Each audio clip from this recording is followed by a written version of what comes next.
एक बार भगवान गौतम बुद्ध अपने शिष्यों के साथ आश्रम के लिए भिक्षा मांगने के लिए निकले थे। वह अपने आश्रम में भोजन की व्यवस्था भिक्षा मांगकर ही किया करते थे। जब वह एक कस्बे से दूसरे कस्बे की ओर जा रहे थे, रास्ते में खेत बांध मिलने लगे। किसी खेत में हरी भरी फसल खड़ी है तो कोई खेत बंजर नजर आ रहा था। ऐसा ही एक बंजर खेत पर किसान कुछ बुआई करने के लिए खेती को जोत रहा था। वही पेड़ के नीचे उसने अपना सारा सामान पोटली आदि रखा हुआ था। भगवान बुद्ध के शिष्य में से एक शिष्य शरारती था। वह शरारती स्वभाव के कारण किसान की रखी हुई पोटली उठा लाया।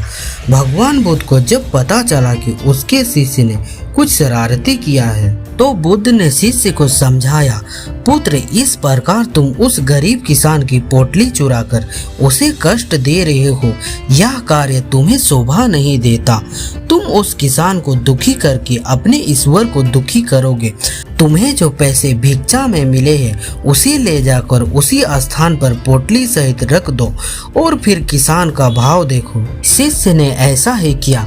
वह पोटली और पोटली के नीचे भिक्षा में मिले पैसे रख आता है।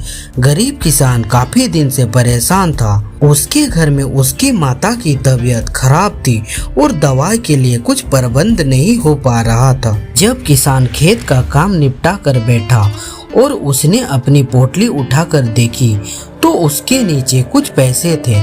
उसने उधर इधर देखा किंतु कोई नजर नहीं आया। किसान पैसे लेकर बहुत खुश हुआ और ऊपर की ओर दोनों हाथ करते हुए ईश्वर को धन्यवाद करता रहा। संभवतः उसके माता के लिए दवाई का प्रबंध हो गया था। वह खुशी से आंसू बहाता और दोनों हाथ से पोंछता जाता।